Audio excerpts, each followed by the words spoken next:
Vamos a empezar la clase.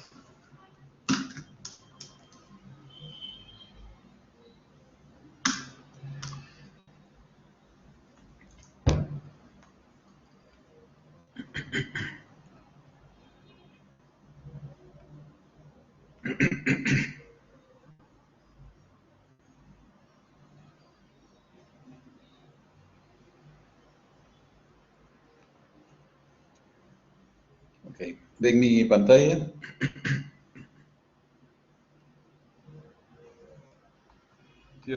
Sí, doctor, sí se puede visualizar. Ok, ya estamos.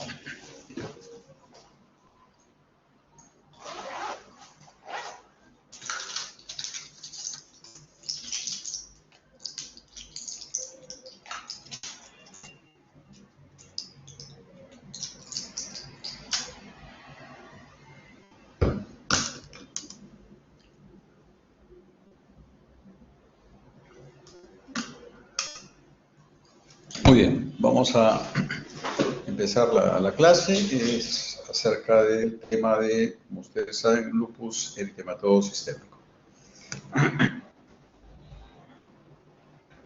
El lupus es una enfermedad autoinmune multisistémica, como su mismo nombre lo dice, de causa desconocida, con manifestaciones clínicas y laboratorios proteiformes, con curso y pronóstico variables. ¿Qué cosa significa todo esto? Que no existe un cuadro clínico típico de lupus. O sea, los pacientes con lupus pueden presentarse de diversas maneras y eso está influenciado por factores raciales, por la edad, por el sexo. Y entonces, y al ser las manifestaciones de lupus múltiples, el pronóstico definitivamente va a ser diverso. Hay pacientes que pueden tener enfermedad muy severa, como pueden también haber pacientes con enfermedad muy leve. ¿Okay? Entonces, ese es un punto inicial a considerar. Es una enfermedad relativamente poco frecuente. Por ejemplo, la incidencia en Europa, miren, 7.89 por 100.000 habitantes. Y en Estados Unidos esta incidencia es mayor, ¿no? Como ustedes ven, 23.2. Y definitivamente la raza también, como vemos, influye.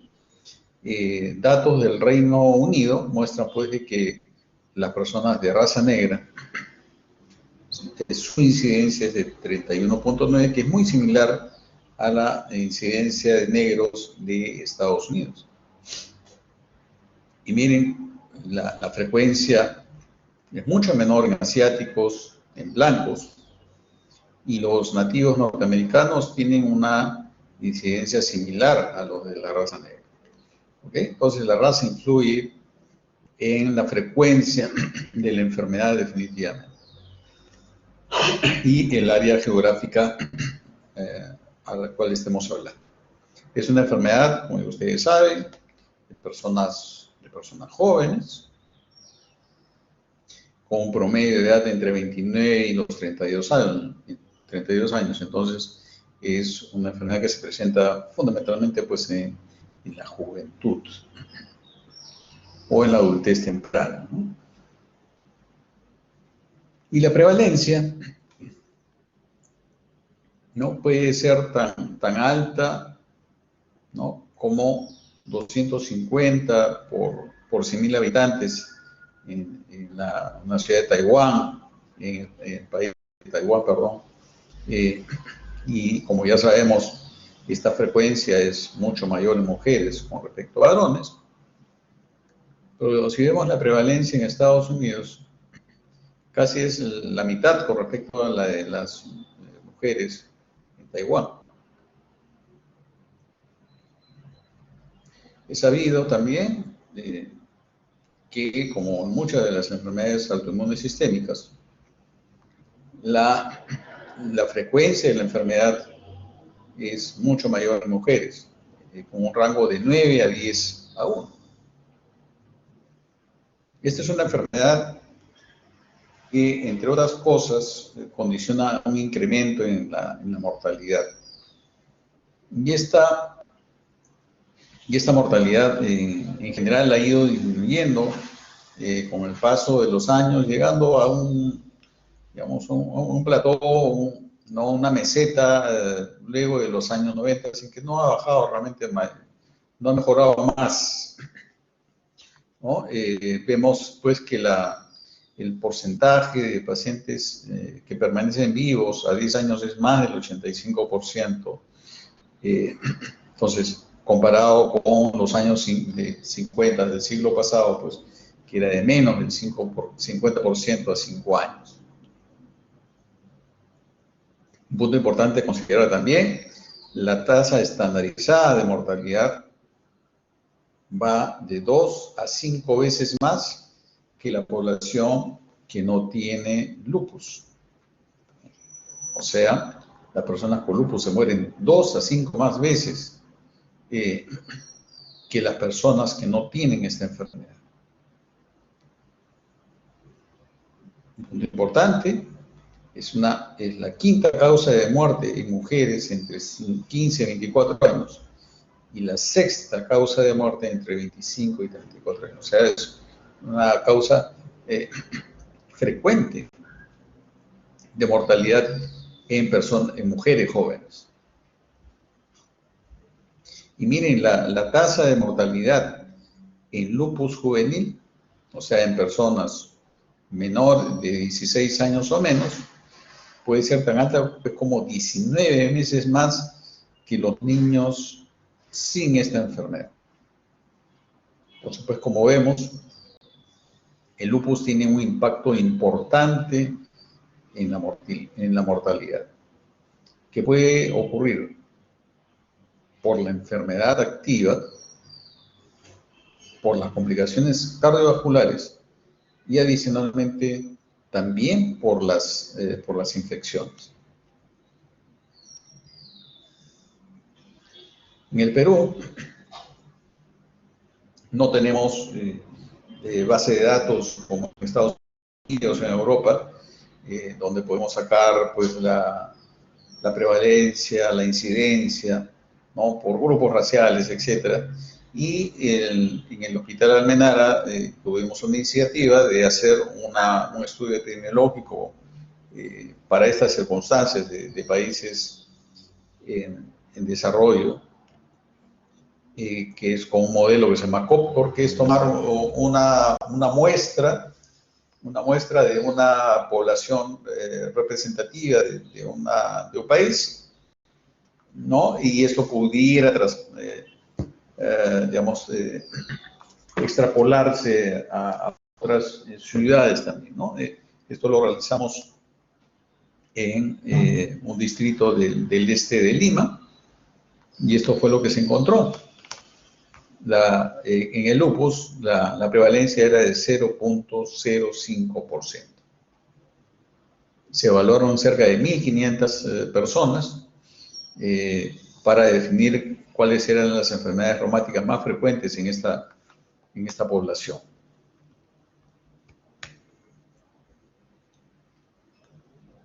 ¿Qué es lo que inicia la enfermedad? No se sabe, pero lo que sí está claro es que una predisposición genética y algunos factores ambientales y el más reconocido, la radiación ultravioleta, van a condicionar la formación de cuerpos apoptóticos. Hay formación de autoanticuerpos, y estos autoanticuerpos en personas genéticamente predispuestas van a desarrollar en el transcurso del tiempo inflamación con compromiso de órganos. Esta es una enfermedad que tiene diversas formas de presentación en cuanto al inicio, en cuanto al curso de la enfermedad. Pero la mayor parte de veces, la mayor parte de pacientes, el curso de la enfermedad va presentándose como brotes. Un porcentaje relativamente menor de pacientes tienen una enfermedad persistentemente activa, pero el mayor porcentaje, más o menos alrededor de un 70%, tienen periodos de exacerbación, remisión o disminución de actividad de la enfermedad. Y estas activaciones de la enfermedad, estos flares, que es el nombre en inglés, o reactivaciones, van a condicionar, mientras más frecuentes sean, pues daño. Y tener daño por la enfermedad o por las complicaciones de la enfermedad va a condicionar también un mayor riesgo de mortalidad. Las comorbilidades en el lupus son importantes y las más importantes son las infecciones, que está dado por el uso de glucocorticoides y por la misma actividad de enfermedad en sí, la aterosclerosis o arteriosclerosis, que está relacionada con la misma enfermedad y de hecho es, como había mencionado, una causa frecuente de muerte. Y por último, neoplasias. Las neoplasias más frecuentemente asociadas a esta enfermedad son las de la estirpe linfoide, o sea, los linfomas, de manera similar a la artritis reumatoide. Entonces, hay factores hormonales planteados.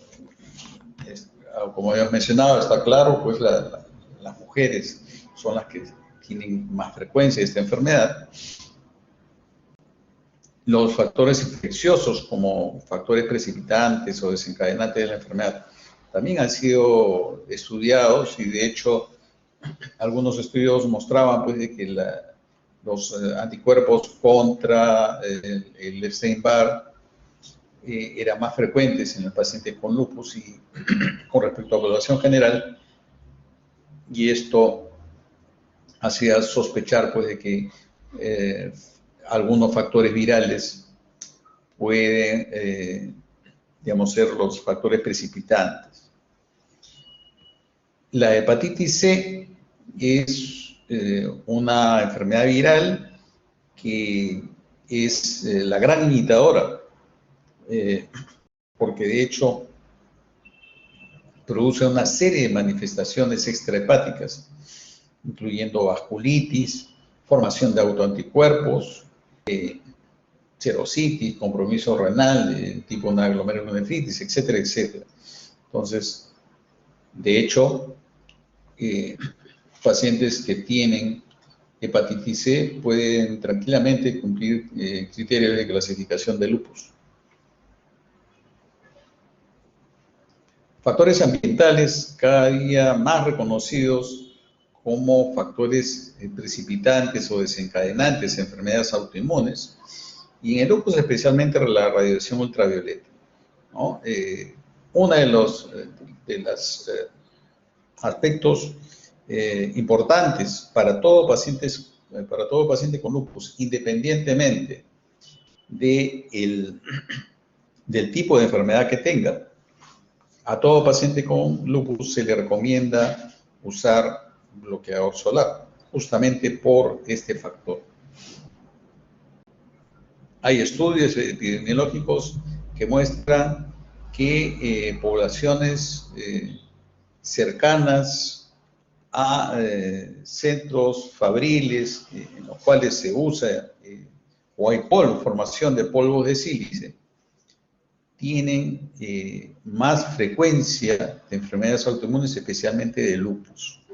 Entonces, ¿cómo se desencadena? ¿Cuál es el papel de este tipo de factores ambientales? Todavía no se ha dilucidado. Y el tabaco también está reconocido actualmente como factor predisponente importante para el desencadenamiento de enfermedades autoinmunes, especialmente artritis reumatoide y lupus. De hecho, por ejemplo, los pacientes con artritis reumatoide se les recomienda suspender el consumo de tabaco porque los pacientes fumadores tienen menor respuesta al tratamiento y usualmente tienen enfermedad más severa. En el lupus ocurre lo mismo, ¿no? Entonces, una de las cosas que se debe recomendar siempre a todo paciente con lupus y otras enfermedades autoinmunes es el evitar el consumo de tabaco. Factores genéticos también, sin lugar a dudas, juegan un papel importante. Un aspecto que muestra claramente que hay factores ambientales implicados en la patología de la enfermedad es el conocido lupus inducido por drogas, en el cual los pacientes presentan manifestaciones generales como fiebre, malestar, ¿no? Mialgias, artralgias, inclusive pueden hacer serositis, tiene positividad de anticuerpos antinucleares, usualmente patrón homogéneo, usualmente a títulos bajos y anticuerpos antihistónicos. Lo característico es que el inicio del tratamiento pues, coincide con la aparición de los síntomas y el término va asociado a la suspensión del medicamento, ¿no? Entonces, es un punto importante a considerar, ¿no? Está claro, entonces, que los factores ambientales juegan un papel importante. Ok. Muy bien. La carga genética juega también un papel importante y la muestra nos da estos datos, ¿no? La concordancia de gemelos monocigotos para que desarrollen la enfermedad puede ser tan alta como un 57%. O sea, 57% de gemelos que tienen lupus, ambos gemelos van a desarrollar la enfermedad.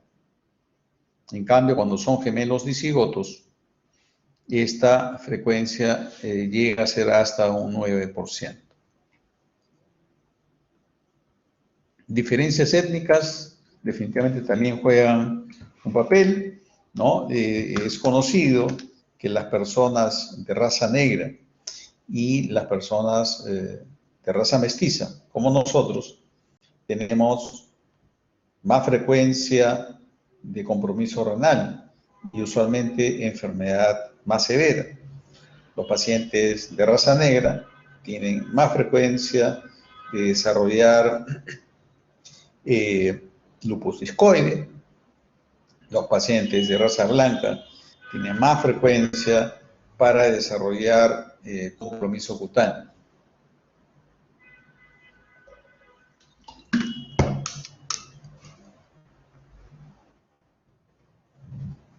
Bien. Entonces, en la patogenia de la enfermedad hay factores ambientales, tabaco, polvo, sílice, radiación ultravioleta, infecciones, muy probablemente virales. Y en este contexto, ¿no? de factores genéticos, de factores ambientales, sumado a factores genéticos, va a ocurrir defectos en el aclaramiento o en la depuración de las partículas apoptóticas. Estas partículas apoptóticas no son depuradas, ocurre una formación de red de formación de neutrófilos y estos va a condicionar formación de complejos inmunes con formación y exposición, de hecho, de autoantígenos. Entonces, al ocurrir esto, va a ocurrir activación de células dendríticas, presentación de los antígenos propios y producción de citoquinas.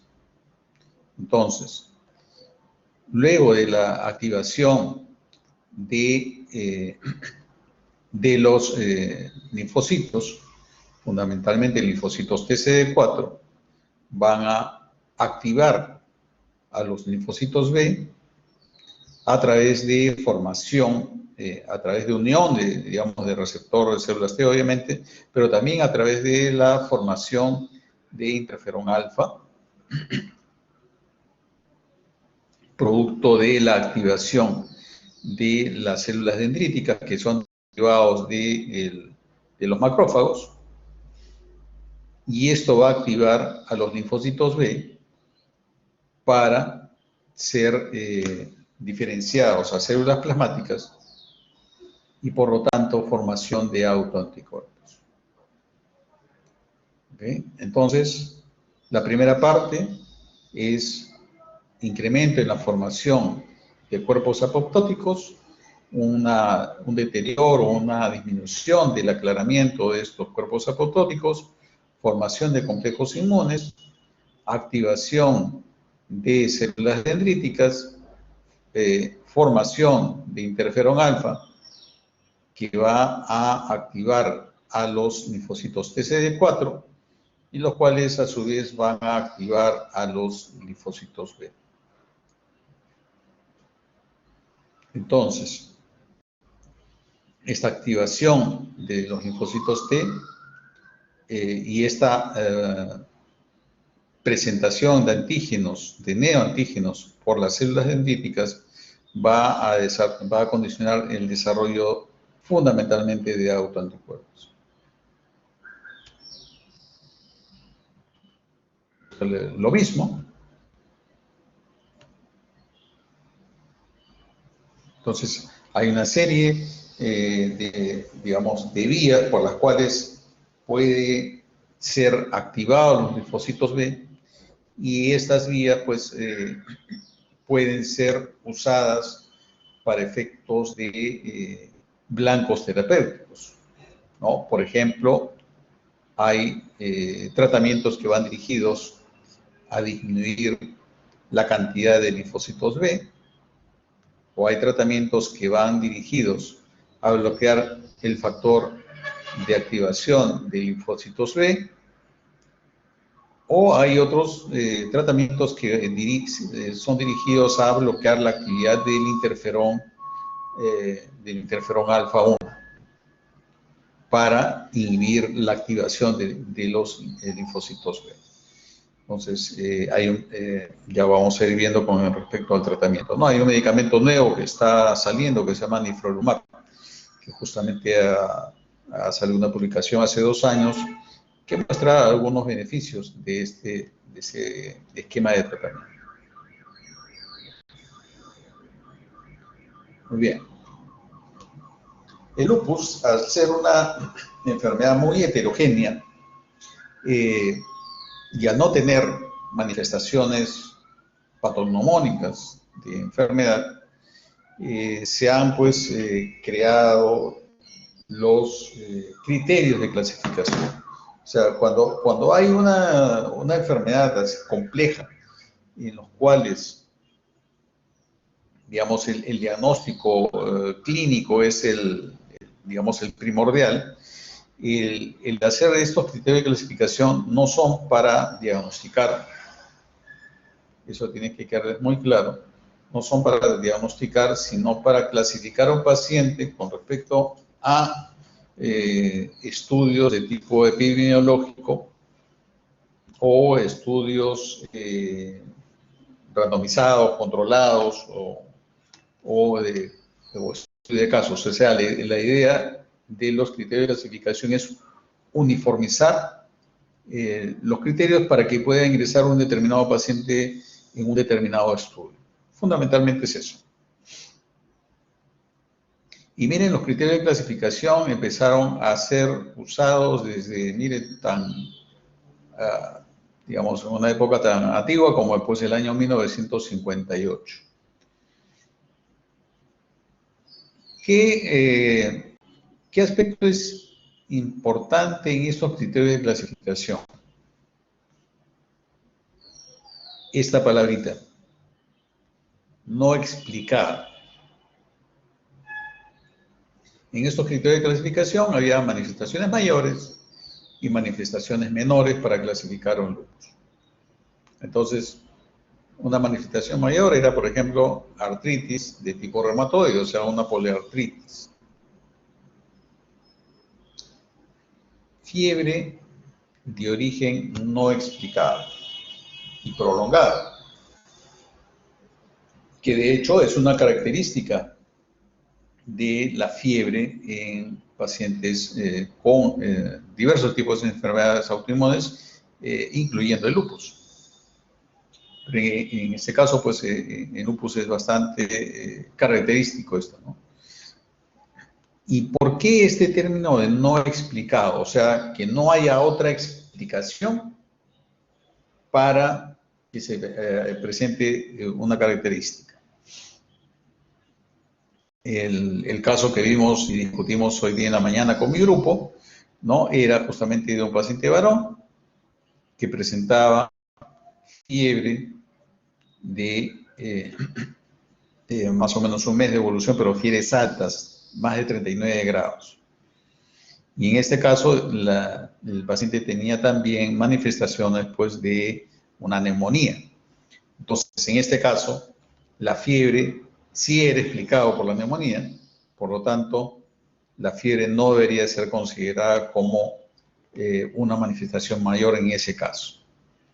Si un paciente tiene una serositis pleural y tiene además tuberculosis, evidentemente en ese caso, pues, si tiene otra explicación, no debe ser considerada, ¿no? A eso se refiere con estas, digamos, con estos aspectos. Y vamos a ver de que los últimos criterios de clasificación toman también este concepto, ¿no? Que la manifestación clínica que se ha, digamos, considerado no tenga otra explicación que no sea el lupus. Esa es la idea. Después del año 58 aparecieron los criterios del año 71, que incluían una serie de manifestaciones. Compromiso cutáneo, fenómeno de Raynaud, compromiso de faneras, compromiso articular, úlceras orales, compromiso renal, y lo consideraba como criterio de una proteína de más de 3.5 gramos diarios. Y ese es uno de los problemas, pues, de los criterios, ¿no? Si un paciente tiene 2 gramos, de acuerdo a estos criterios del año 71, no debe ser considerada proteinuria. Ok, entonces, habían diversos tipos de manifestaciones y todas ellas son características de la enfermedad, o sea, que se observan en la enfermedad, pero no son, pues, digamos, específicas de la enfermedad, ¿no? El Raynaud se puede presentar en un montón de enfermedades, la alopecia se puede presentar en una serie de enfermedades, las úlceras de la misma manera, etcétera, etcétera.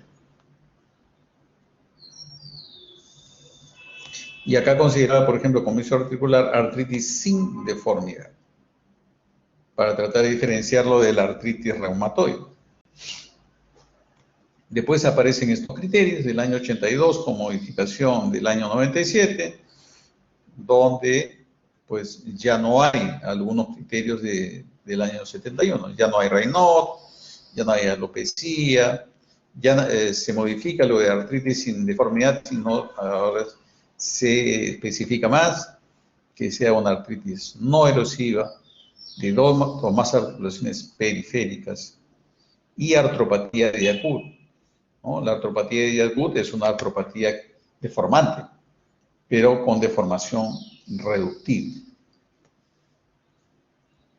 La serositis, afección renal, reducen el corte de proteinuria a 0.5 gramos,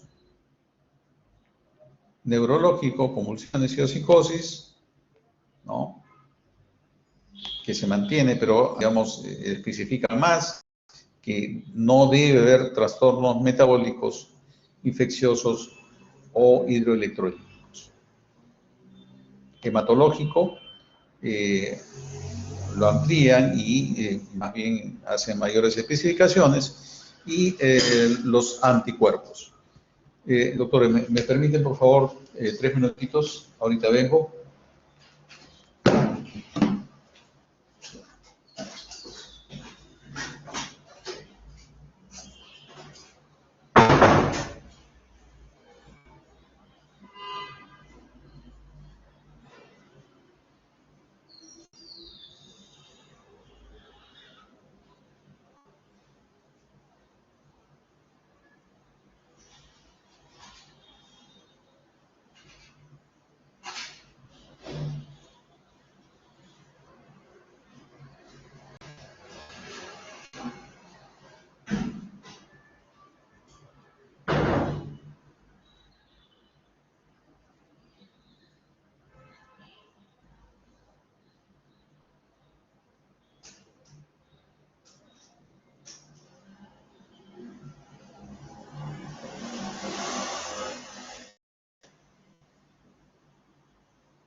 Un momentito, por favor, un segundito.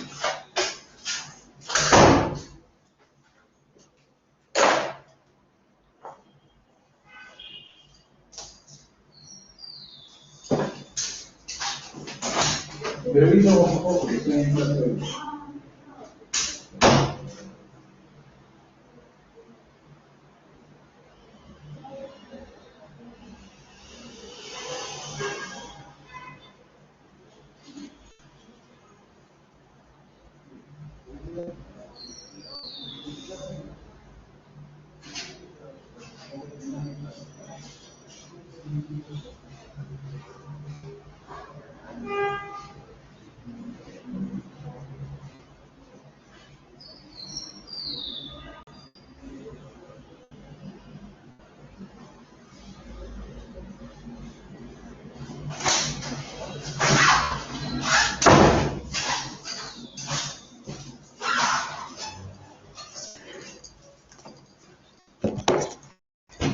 Listo, estoy de regreso, disculpen.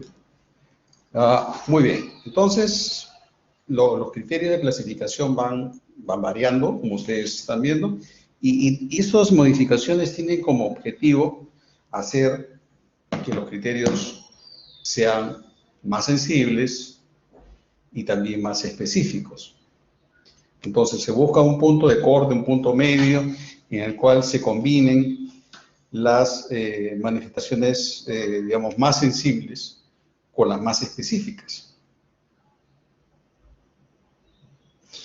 Un punto importante a considerar es que, como ustedes ven, en este trabajo ya bastante antiguo, ¿no? Del año 84, pero muy actual en el sentido de que, por ejemplo, al año de iniciar la enfermedad, solamente la mitad de los pacientes cumplían los criterios de clasificación del año 82. Estos criterios de acá. La mitad de los pacientes, o sea, el médico hizo el diagnóstico, este paciente tiene diagnóstico de lupus, y aplicaron los criterios a estos pacientes que los clínicos habían determinado, sí, este paciente tiene lupus, y solo la mitad al año de la enfermedad cumplía esos criterios. Entonces, ¿qué cosa quiere decir entonces? De que hay un porcentaje importante de pacientes que tienen la enfermedad, pero que, digamos, no llega a cumplir todavía criterios. Pero va pasando el tiempo y a partir ya del 8º año, ya todos los pacientes ya cumplen con los criterios de clasificación.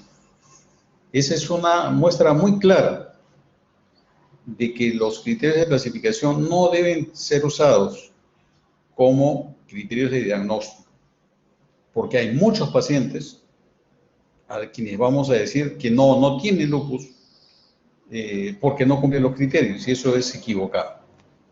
¿Okay?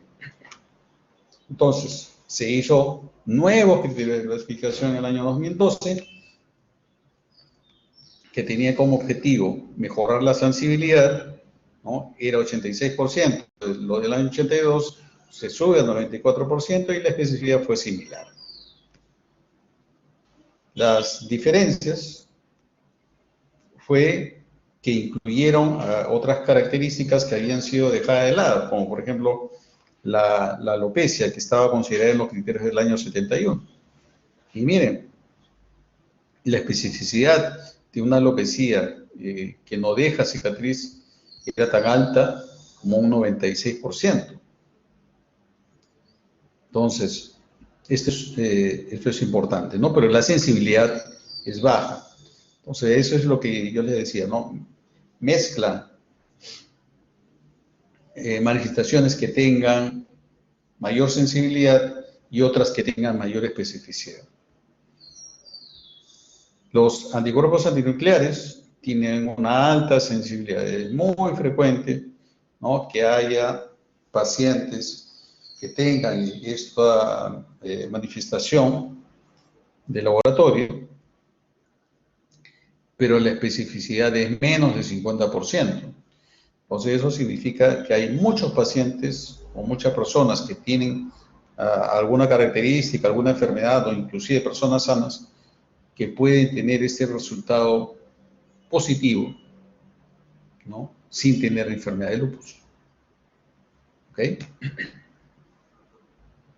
Entonces, acá se ampliaron los criterios iniciales, ¿no?, de Raj-Malar, ¿no?, y ya lo amplía a otras características de lupus, ¿no?, lupus culoso, reumato-papular, etc. Y lo divide en lupus cutáneo agudo, subagudo y crónico. Y el lupus cutáneo crónico no solamente el rash discoide, sino también otras formas de compromiso cutáneo, hipertrófico, paniculitis, etc. Compromiso renal se mantenía igual, neurológico, solamente estaban consideradas estas dos, y en 2012 ya agregan otras manifestaciones clínicas que se sabe están asociadas a esta enfermedad. incluyendo mononeuritis múltiple, mielitis, mielitis transversa, neuropatía craneal o neuropatía periférica.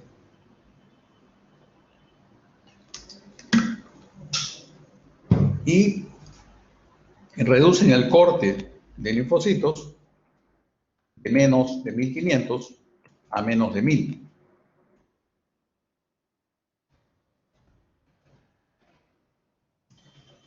Por último, estos últimos criterios del año 2019 fueron hechos considerando esta gráfica que les había mostrado de que solamente el 50% de los pacientes al año cumplían criterios de clasificación de lupus. Entonces, estos criterios tienen como objetivo clasificar de manera más temprana a un paciente con lupus, ¿no? Ese es el objetivo fundamental de estos nuevos criterios. Y acá lo que hacen es colocar una determinada puntuación a una determinada característica clínica.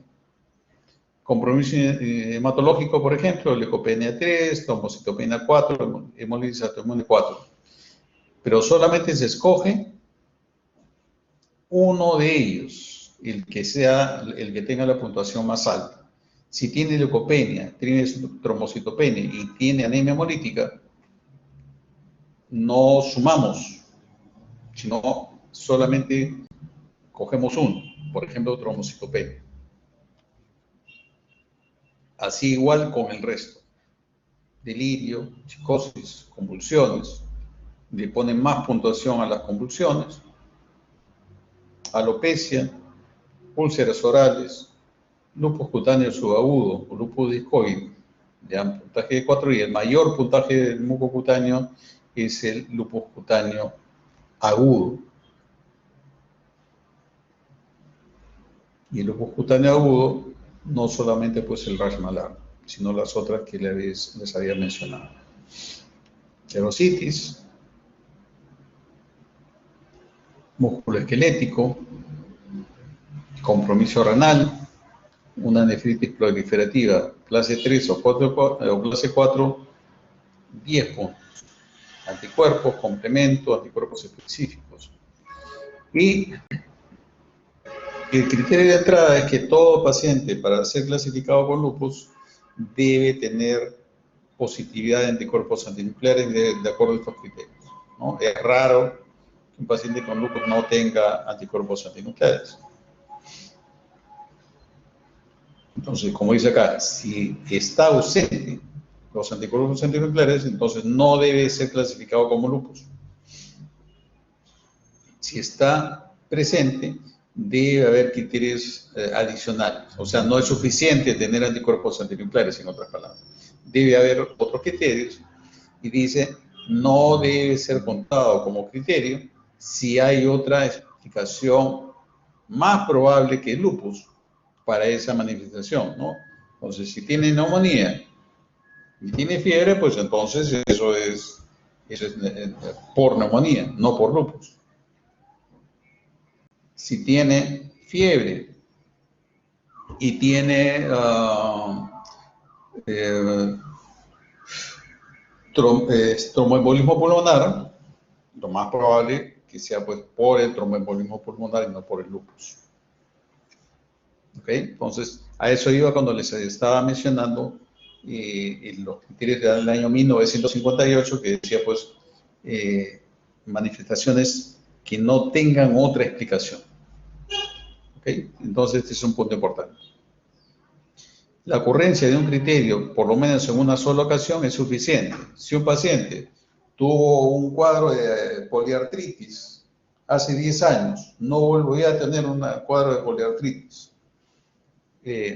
No es necesario que vuelva a repetirse la artritis para ser considerado como criterio. O sea, los criterios se van acumulando, ¿no? Y para ser clasificado como lupus debe tener por lo menos un criterio clínico y 10 o más puntos.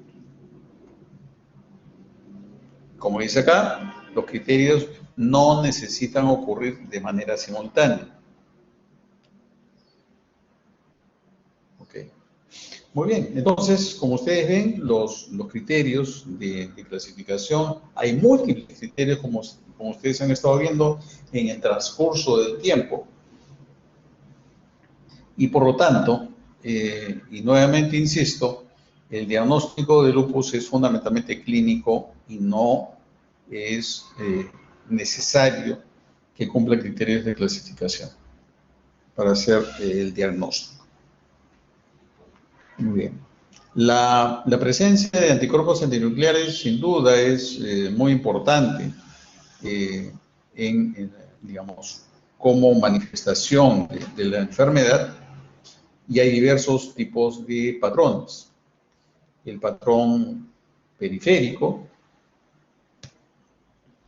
que usualmente está asociado a compromiso renal, el patrón homogéneo,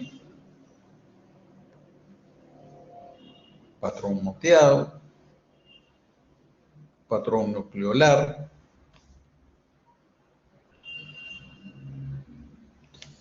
Los exámenes de laboratorio que se deben solicitar a un paciente con lupus son bastante variados, pero siempre debemos de pedir exámenes básicos, ¿no?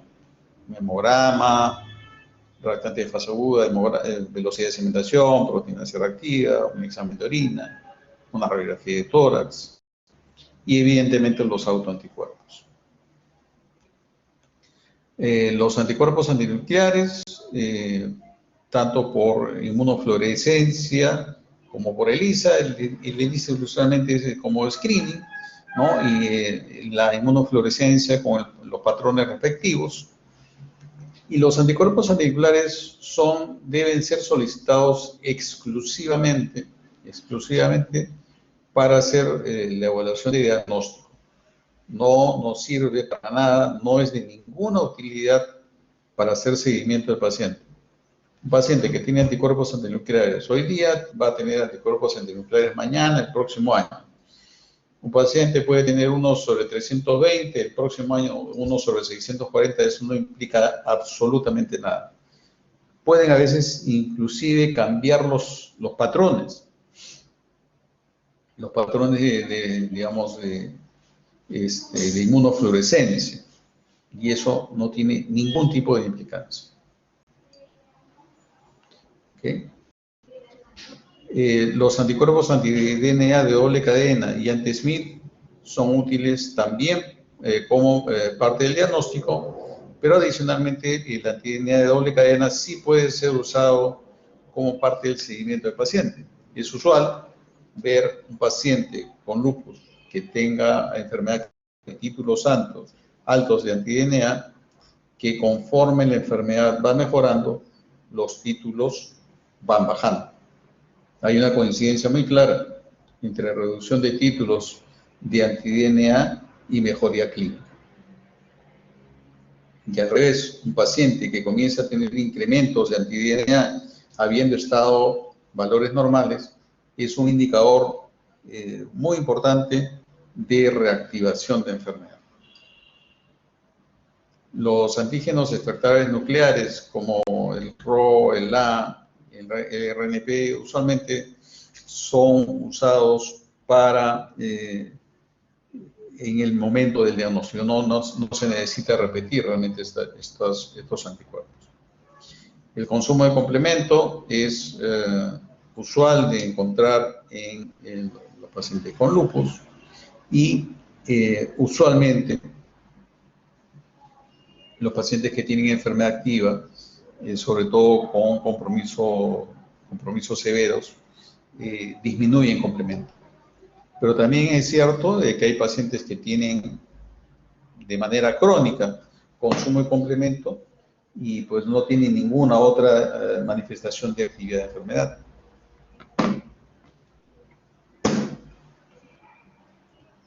En el laboratorio habíamos mencionado hemograma, velocidad PCR, le había mencionado a mi grupo de práctica. Es usual encontrar velocidad de sedimentación en valores altos en pacientes con lupus con PCR normal o ligeramente elevada. O sea, es muy usual, es muy frecuente que solamente como reactante de fase aguda esté elevado la velocidad de segmentación y la proteína C reactiva normal.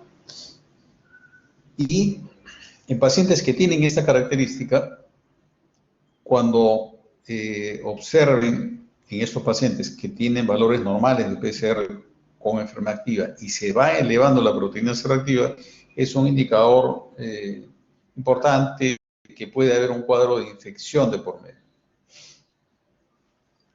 El proteinograma electroforético es útil fundamentalmente para ver cómo es la curva de las gamma globulinas. Es frecuente que en el proteinograma electroforético veamos una hipergamma globulinemia poliplonal, ¿no? Es la característica usual de los pacientes con lupus, ¿no? Al haber formación de autoanticuerpos, incrementa los niveles de inmunoglobulinas. Al ser esta una enfermedad en la cual hay una arteriosclerosis acelerada, de hecho habíamos mencionado una de las causas más frecuentes de mortalidad en pacientes con lupus es compromiso cardiovascular arteriosclerótico. Entonces, evaluar el riesgo cardiovascular es importante. Entonces, hay que hacer control de presión arterial, evaluar peso y evaluar, evidentemente, el colesterol y los triglicéridos para modificar esos factores. El lupus tiene infinidad de manifestaciones clínicas y los síntomas generales son muy frecuentes. La astenia, el malestar, se presenta prácticamente en el total de la población. La fiebre es muy frecuente, usualmente menor de 38.5 cuando es por la misma enfermedad. Cuando vean fiebres mayores de 38.5, lo primero que deben de hacer es definitivamente descartar una infección concomitante, ¿no?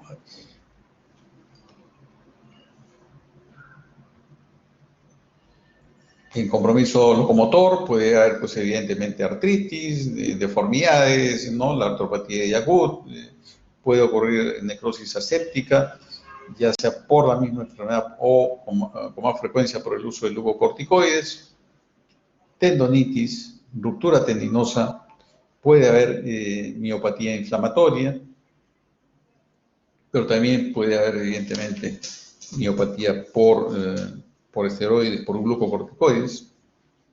Y como cualquier otra persona, pues también puede hacer, pues, fibromialgia, ¿no?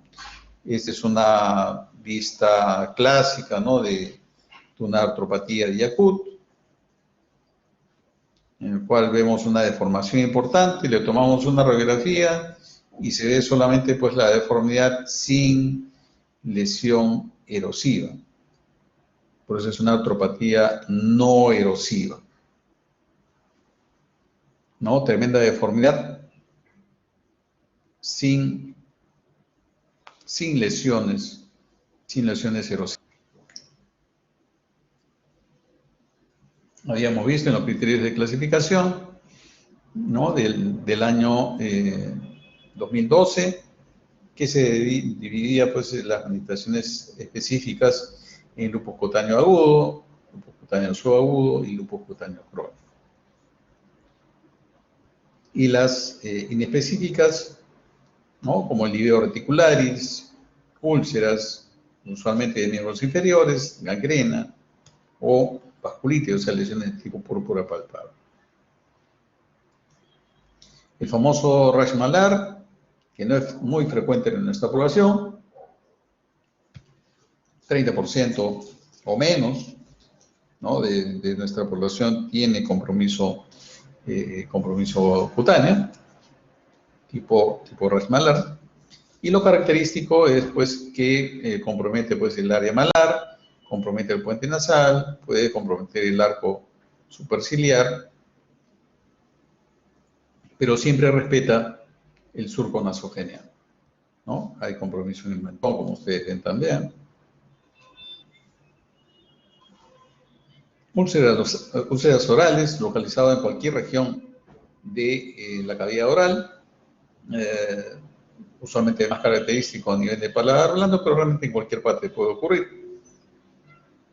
Y lo característico es que las úlceras son de lecho eritematoso, a diferencia de las aftas, por ejemplo, en el cual las úlceras son de lecho blanquecino. Las lesiones discoides, como vemos acá, son lesiones, estas ya son, digamos, ya lesiones cicatrizales, como estamos viendo. ¿No? La alopecia, que es bastante característica, usualmente es una alopecia difusa. El cabello es muy delgado, quebradizo y de mala implantación. Liveo reticularis, ustedes ven, un eritema como en red, ¿no? Por eso se llama reticularis. Compromiso cutáneo subagudo, ¿no? Lesiones eritematoidescamativas, ¿no? Compromiso del solar subcutáneo, paniculitis,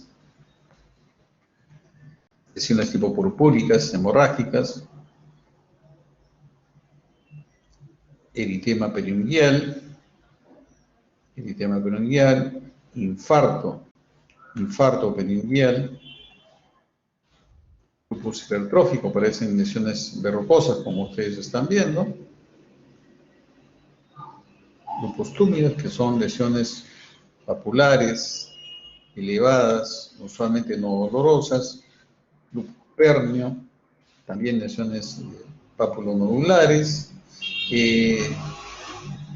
localizados en zonas sacrales, a nivel de oreja, de nariz, compromiso renal, las más importantes y las que producen mayor, digamos, compromiso, mayor daño y que llevan a insuficiencia renal, las tipo 3 y la tipo 4, las formas proliferativas, en el cual en la biopsia se debe de evaluar tanto los indicadores de actividad como los indicadores de cronicidad. El índice de cronicidad definitivamente es importante para evaluar el pronóstico del paciente. En este caso, por ejemplo, hay una proliferación mesangial y proliferación de sabes mesangiales. En esta hay una proliferación más bien difusa. Acá hay formación de creciente celular. Aquí hay claramente, ¿no?, una fibrosis, ¿no?, de la cápsula de Bowman, pero también con creciente epitelial, ¿no?, una creciente fibrosa con adherencia hacia la cápsula de Bowman, ¿no?, y rigidez de las asas capilares, ¿no?, que no sugieren compromiso de una nefritis proliferativa, una nefritis membranosa, una tipo 5.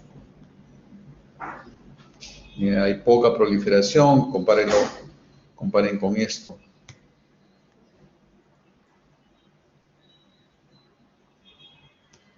Puede haber compromiso de arteriolas, formación de trombos, lesiones en asa de alambre, que es una expresión fundamentalmente de los depósitos subendoteliales, trombos hialinos, etc. Compromisión neurológico hay una serie, como vemos puede haber pues, una serie de manifestaciones como hemos visto en los criterios de clasificación.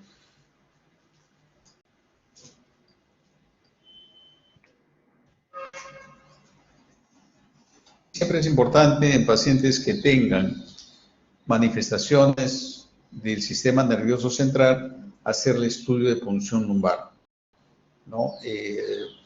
Muchas veces nos hemos encontrado con la sorpresa de criptococosis en pacientes que tenían manifestaciones del sistema nervioso central. Y por lo tanto, este estudio es muy importante en todo paciente que tenga compromiso de este tipo. Puede haber lesiones inflamatorias, como por ejemplo en esta zona, ¿no? Una zona de hiperseñal a nivel de, de la sustancia blanca, los prepositoides, que son los denominados exudados algodonosos, compromiso pulmonar, sin duda la cabeza, cirrosis pleural, pero también puede ser neumonitis, enfermedad pulmonar intersticial, disfunción diafragmática, la hemorragia pulmonar, que es una manifestación muy severa de enfermedad y que puede condicionar hasta un 50% de mortalidad. Compromiso cardíaco, ejemplos, ¿no?, de serositis, hemorragia alveolar, disfunción diafragmática con elevación del diafragma izquierdo, compromiso hematológico. Importantísimo este punto, como hemos mencionado, ¿no? ¿Y por qué razón?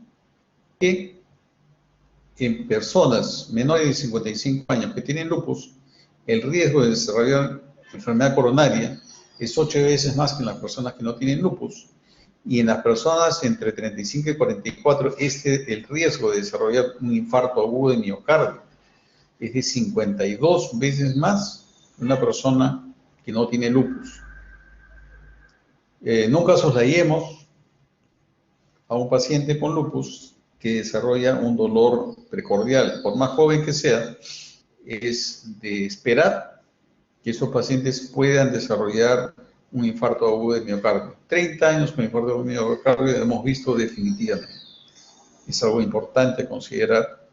Y miren, el riesgo de desarrollar placas carotídeas ateroscleróticas en lupus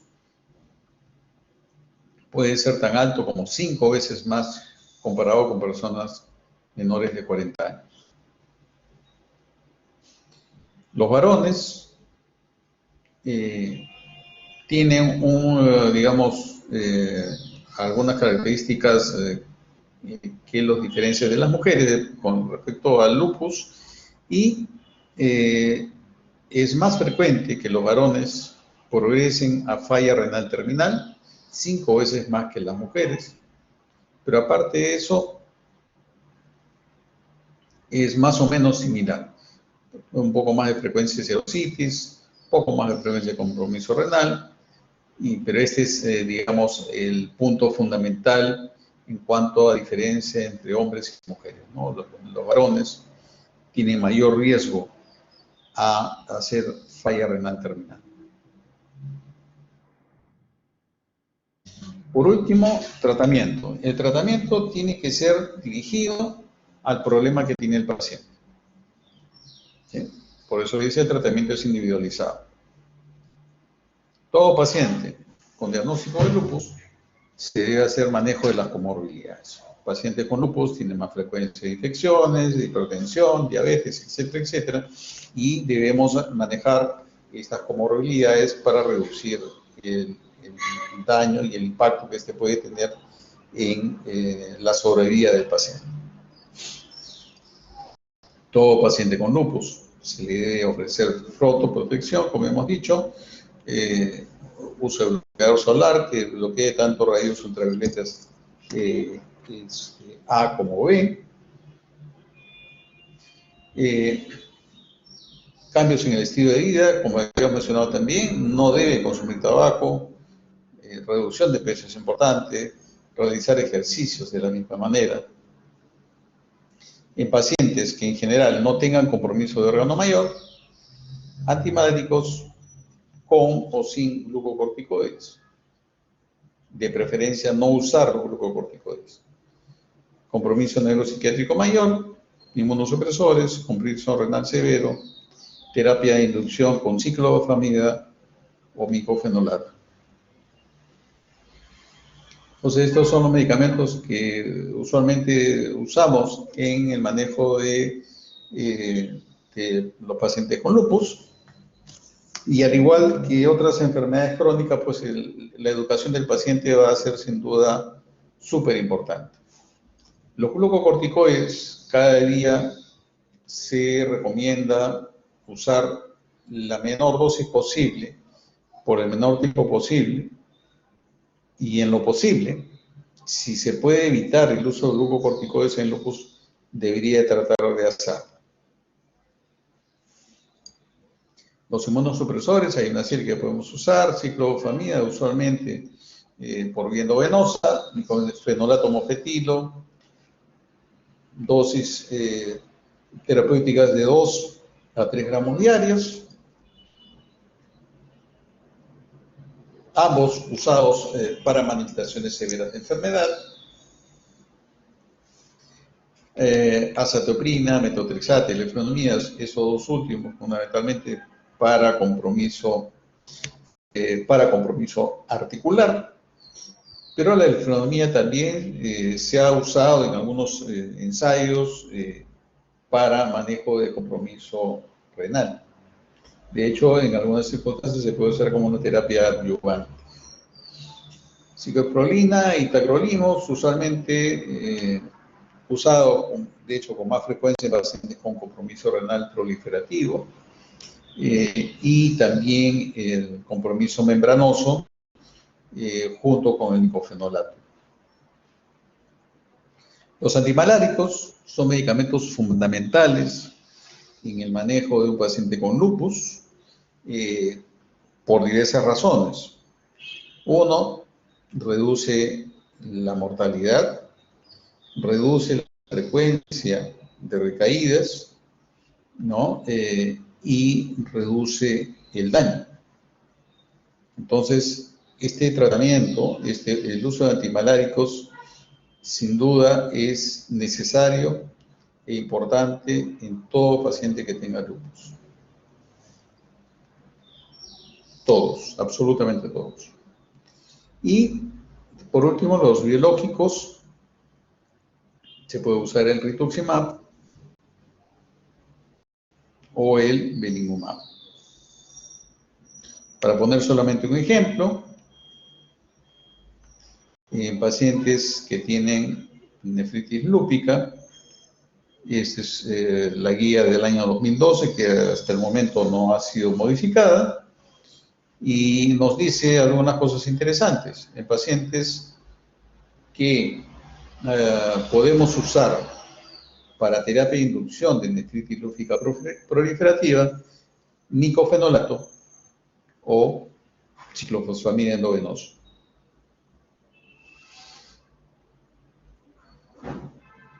Y se dice que este medicamento, el micofenolato, es preferido a la ciclofosfamida en pacientes afroamericanos y en pacientes de ascendencia hispana. Usar glucocorticoides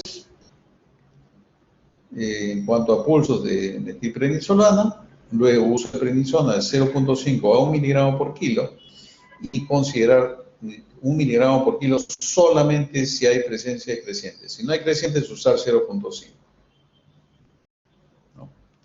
Entonces, este es el primer esquema, la primera guía en el cual hace una diferenciación del tipo de compromiso para definir dosis de prednisona.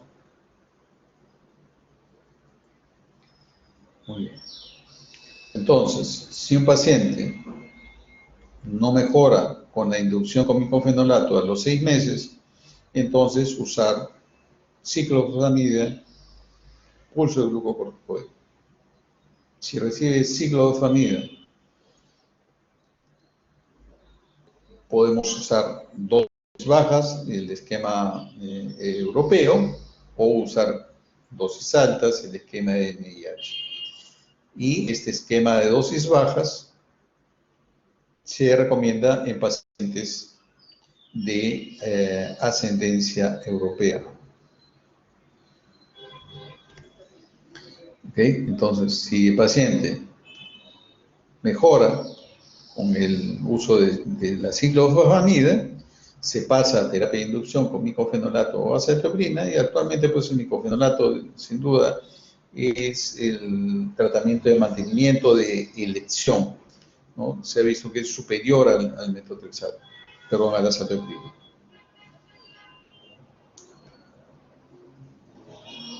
Muy bien, entonces se va haciendo estas modificaciones.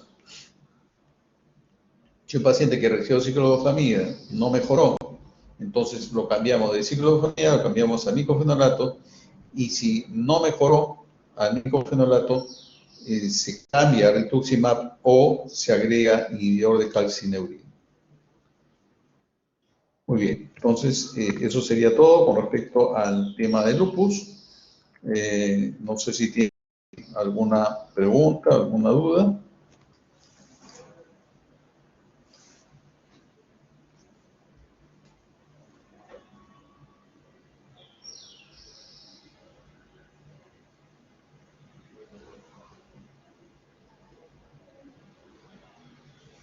Sí, Bélgica.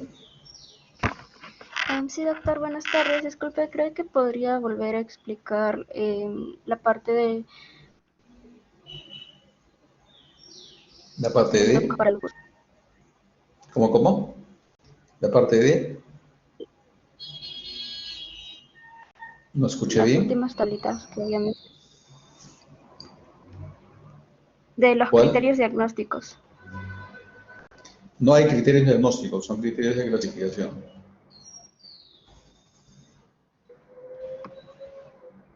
¿Cuál criterio? ¿Del 2012, 2019, 1982? ¿Cuál de los criterios?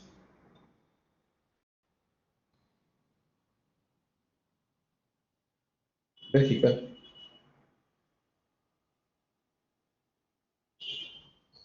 Hola. Doctor, disculpe, Bélgica me dice que se está reconectando, pero dice del último, del 2019, si no me Ya, equivoco. pero ¿qué es lo que necesita? ¿Qué es lo que no entendió?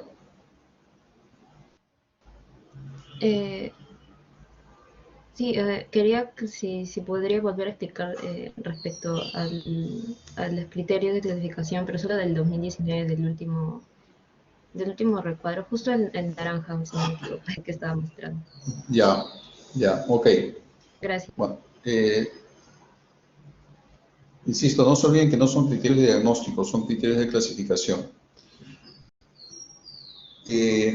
A ver, punto 1. Primero, para clasificar a un paciente con lupus de acuerdo a estos criterios del 2019, lo primero que tiene que tener es positividad de anticuerpos antinucleares. Y debe tener 10 puntos de los criterios clínicos.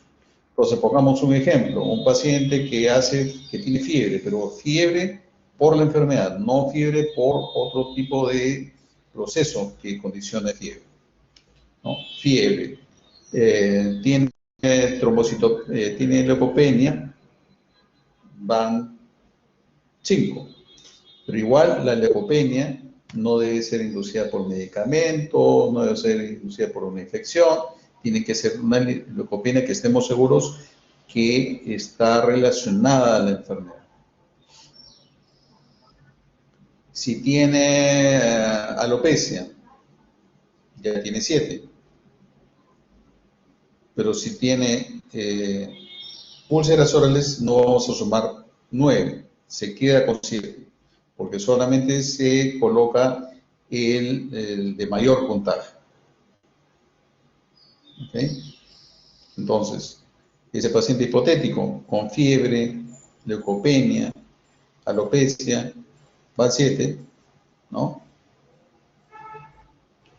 Y tiene complemento C3 o C4 bajo. Ya está. 10 puntos. Ahora, un paciente que tenga anticuerpos antinucleares positivos y tenga por biopsia una nefritis tipo 3 o tipo 4, es suficiente para hacer diagnóstico independientemente de si tenga otras cosas. O sea, es suficiente para el diagnóstico para el diagnóstico de lupus, tener anticuerpos antinucleares positivos con nefritis proliferativa, sea 3 o 4, para hacer el diagnóstico. No sé si quedó claro. Sí, doctor, muchísimas gracias. Perfecto. Doctor, disculpe. Sí, Sí, sobre la puntuación sí, que ahorita... Sara. no, bueno, estoy hablando ahorita, Nicole. Disculpe, sobre la puntuación Sí, Nicole. lo mencionó, del cuadrito, tiene que llegar entonces un mínimo de 10 para poder considerarlo positivo. Sí, para clasificarlo con un lupus, así es. Debe tener cumplir 10 puntos. Ahí. Gracias, doctor. Ujú. Sí, Sara.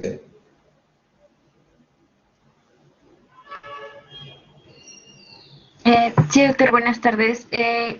¿Me escucha? Le quería preguntar acerca del Sí, buenas el tardes. examen de laboratorio del proteinograma electroforético. Sí, sí. ¿Qué duda tienes? Sí, doctor, le quería preguntar sí, no lo había entendido exactamente como para qué nos servía evaluar el riesgo o solo diagnóstico. No le entendí esa parte, disculpe.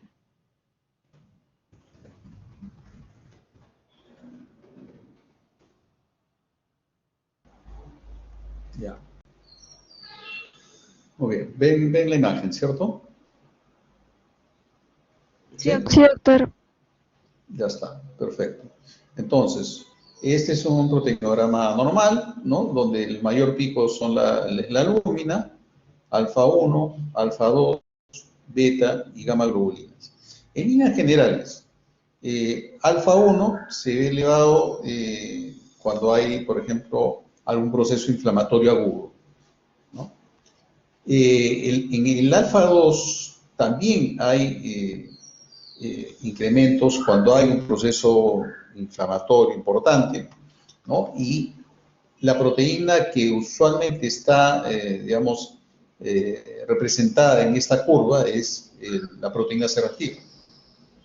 Entonces, ustedes esperan ver en una artritis reumatoide, por ejemplo, que el alfa 2, el alfa 1 y el alfa 2 son prominentes. Las beta-globulinas están asociadas fundamentalmente a las lipoproteínas. Entonces, es usual ver en dislipidemias elevaciones de beta-globulina. Y las gamma-globulinas, que es donde están fundamentalmente las inmunoglobulinas, ¿no? Se eleva pues en procesos autoinmunes, ¿no? Es característico ver un incremento de las gamma globulinas en el lupus, en en el síndrome de Sjögren, donde hay un crecimiento policlonal, ¿no? ¿No? Hay aumento policlonal de las inmunoglobulinas. Y por ejemplo, en el mieloma es distinto, ¿no? Hay picos así importantes, ¿no? ¿Ok? Entonces, lo que uno espera ver en el proteinograma es una hipergamma globulinemia policlonal, ¿no? Lo que uno espera ver. No sé si respondió tu pregunta. Sí, doctor, muchas gracias. Perfecto. Muy bien, ¿alguna otra pregunta, comentario?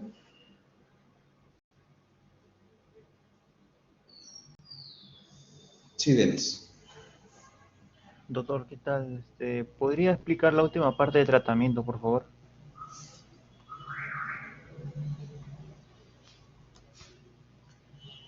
en las tablitas, la última parte.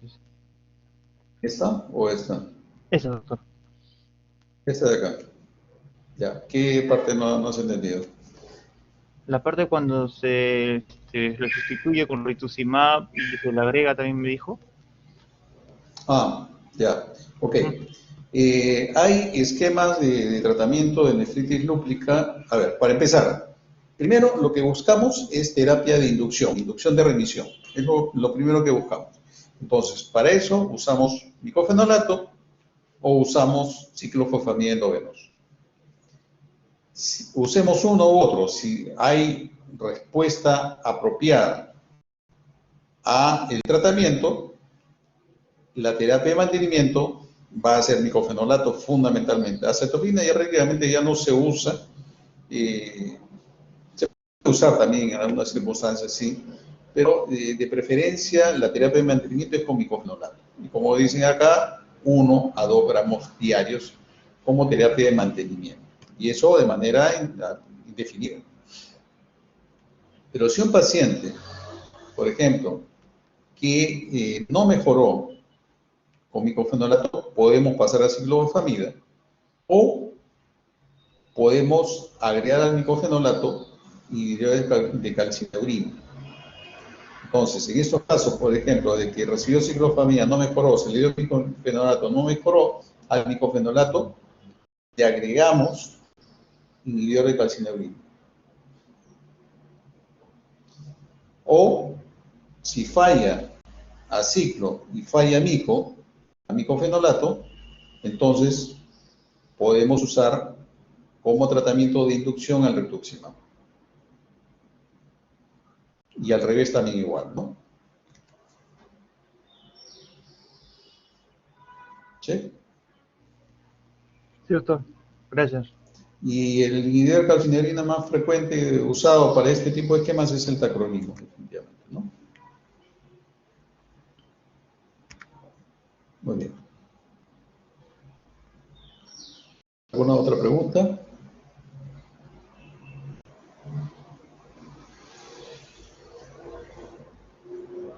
Perfecto. Muy bien, señores, espero que